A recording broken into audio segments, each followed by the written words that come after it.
Hey guys, Max here. Welcome to my channel. I have been renting out rooms for a little over 5 years now. I've collected $80,000 in rent, and I am just getting started. Super excited to be here. I'm going to go over 5 steps and 5 things I've implemented that I would consider a minimalist approach to renting out a room in the house. Now, there are so many complicated things everywhere. 1,000 blog posts, so many articles about renting out a room in your house. I've distilled it down to 5 steps that I do because the reality is I made it really too complicated in the beginning, and it's very confusing. I simplified it, and my life is so much easier for it. I have this autopilot monthly rent coming in every single month because I simplified everything. Here are the 5 steps on the minimalist approach. Let's go. The question is your house an asset or a liability? What do you think? Would a 20% of all the dollars ever printed were printed since 2019? Experience. Reading books is great, but learning from your experience is how you do it.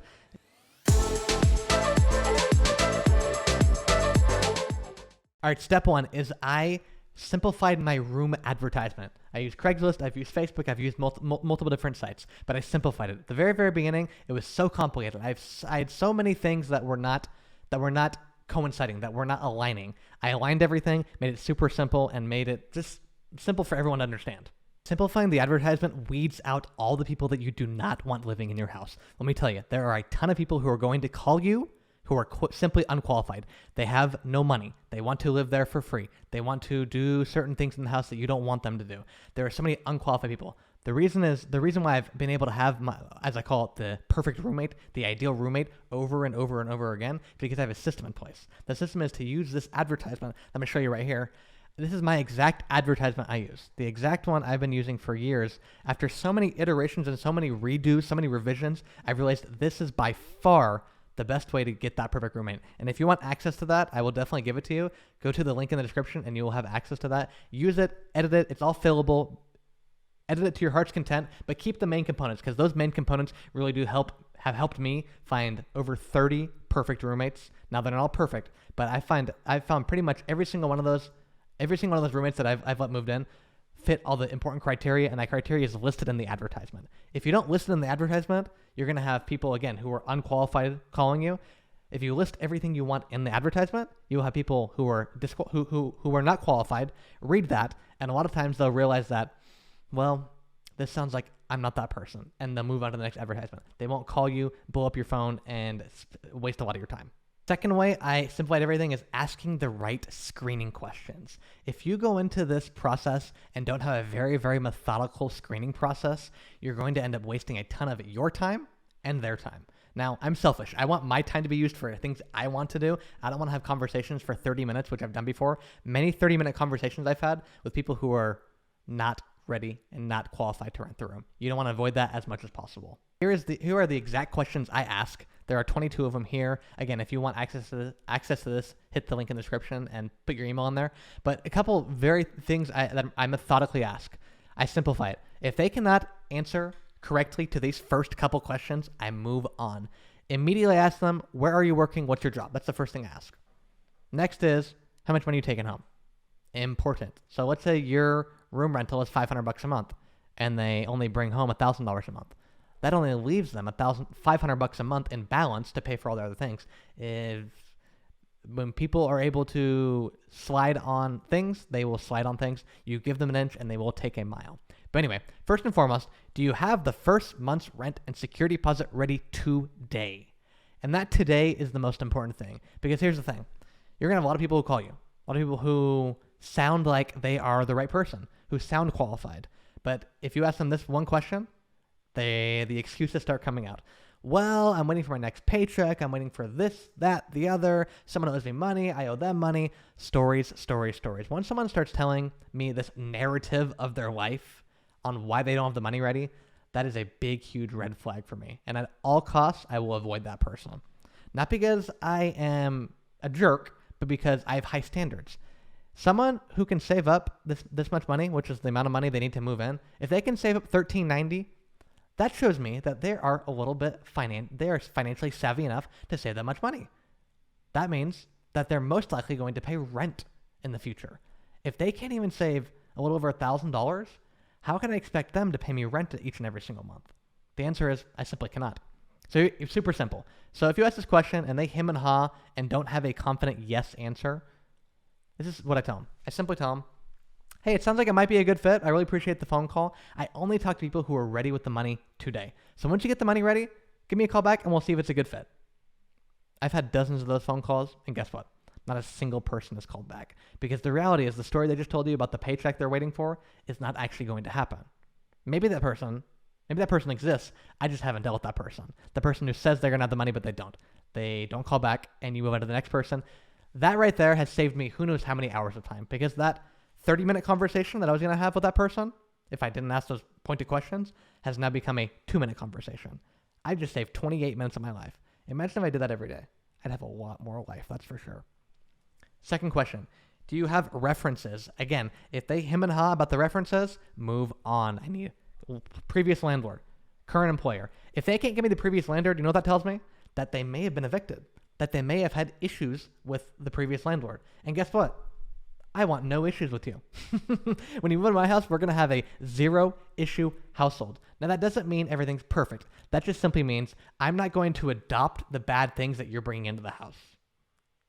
I want as little baggage as possible. Again, current employer. If I can't talk to their employer, just simply ask the basic things like, when did the person start? What's their pay rate? Then that tells me that maybe they're not telling me the truth about their employer. You want to find people who are simply direct and easygoing, give you the truth. I'd much rather be told the truth and realize it's not going to work out in the beginning than go through all this process, waste my time, waste their time, and realize they're not the right person. So you definitely want to make sure your screening questions are all in line. You want to make sure the screening questions are very, very simplified so you know and they know. I can't go over all 22. There are 22 questions on that sheet I just showed you. If you'd like access to that, go to the link in the description and I will send it over to you right now. All right, number 3 is the lease and roommate agreements are all online and signed online. You want to simplify your processes online as much as possible. I guess paper is good when it's written, but the thing is when you email and go through online correspondence, it still is written and you can use that if you ever had to show it in a law room. I remember first starting and realizing that the only way I could really hold my own is to have everything in writing. So that's why I created this sample lease agreement you can see here. And it's very, very simple. It's not really too much to it. There are, let's see how many elements. There's 5 elements, but there's about probably, 3 pages or so of information here. The thing is, you don't need to reinvent the wheel. How you simplify renting out rooms is using resources of other people. Now, I created this one myself. I say that, but in the reality, I wanted to make sure everything looked good on my end. The good news is, if you want access to this, go to the link in the description, like I said, and you can edit it, you can go through it, type in all your information, but go through it because the thing is, you want everything online, you want everything easily accessible. Roommate agreement, lease agreement, you want to make sure everyone understands what's going on. How you simplify this is going through this with the roommate, with the potential roommate, and making sure they understand. Because the last thing you want is a lack of communication, a miscommunication. That makes issues come up way more than they should. So make sure everyone's on the same page. Make sure, simplifying wise, that all the agreements and everything is signed online. I use Adobe Sign. There's DocuSign. There are so many different ones. Use one that works, but do it online so you have a paper trail just in case you had to go to a courtroom and explain to a judge what happened. All right, number 4 is I have simple rules to follow. They're called the roommate house rules. There's a few really important ones. I'm going to go over a couple. First one is quiet hours. Have you ever been sleep deprived? Have you ever pulled an all-nighter? Guess what? That next day was probably like a living hell. Pulling all-nighters is crazy. You got to do it in college sometimes for the paper or for the all-night concert or whatever it may be. But that next day is absolutely terrible. Now imagine having to do that every single night for weeks on end. That's what you don't want. So I explicitly put in my roommate house rules is there are quiet hours from this hour to this hour. I wake up really early, so the quiet hours in my house start at 9 p.m. Yes, that may seem a little strict, but I realize the more strict I am with these rules, again, there's not very many. There are only a few, but I'm strict with these very, very particular rules because I realized when someone rents a room, first off, they're probably not in the best financial shape if they're renting a room. That doesn't mean everyone starts somewhere, but that just simply doesn't mean they're not at the top echelon of their income, which means when they're renting a room, they already know there's going to be inconveniences. That's life. Having roommates is inconvenient, but the reality is you don't have to have it super inconvenient, and you don't have to have it terrible for everyone involved. You can have these simple rules, and you can follow them, and the more I'm strict with these rules, the better roommate is attracted to me. The person who respects things being quiet at 9 a.m. Or excuse me, things being quiet at 9 p.m. all the way till 5 a.m. when people understand or are on the same sleep schedule, it makes life so much better. If you have a graveyard shift, it's going to be difficult for you to live with someone who lives a normal 9 to 5. You are going to clash.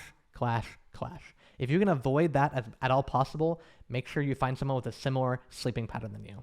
But again, these simple rules, very easy to follow. Don't have too many, but have ones and stay strict to them. All right, then lastly, number 5 is paying rent all electronically. The days of money orders, cashier's checks, physical checks are over. Now, someone, if they want to pay that way, I let them pay that way. But as much as possible, I've adopted to going all electronic. There are so many ways to receive rent electronically. I do it through Venmo, done it through Cash App. There are so many different ways. Make sure you do it a way that makes sense and a way that can connect to your bank account so you can have that transfer going. But paying everything electronically, literally, I wake up the first of the month, 1, 2, 3, everything's paid, all good to go.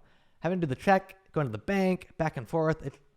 Again, I like things peaceful and I like things simplified. If I can simplify a process, this is it. So that's why I have everything electronic now. Everything is automatic payment. I don't write a single check ever. Literally, the last check I wrote was to pay the escrow fees on my house. That's the only check I've written in the last 4 or 5 years. But do everything electronically, rent-wise, and your life will be so much easier. All right, those are my 5. I'm pretty minimalist when it comes to everything. I pretty much wear the same 4 or 5 suit jackets every single week. If you see my life, Monday through Friday, Monday's brown, Tuesday's black, Wednesday's blue. I try to make my life as simple as possible. If you can minimize issues and make things have a straightforward, streamlined process, renting out a room in your house is going to be so much easier.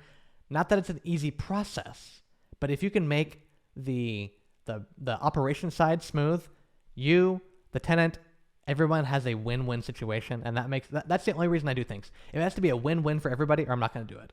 Doing everything simplified and minimizing everything, having a minimalist approach, makes a win-win for me, the tenant, and everybody involved. So that's why I do it. I will see you guys in the next one, and bye for now.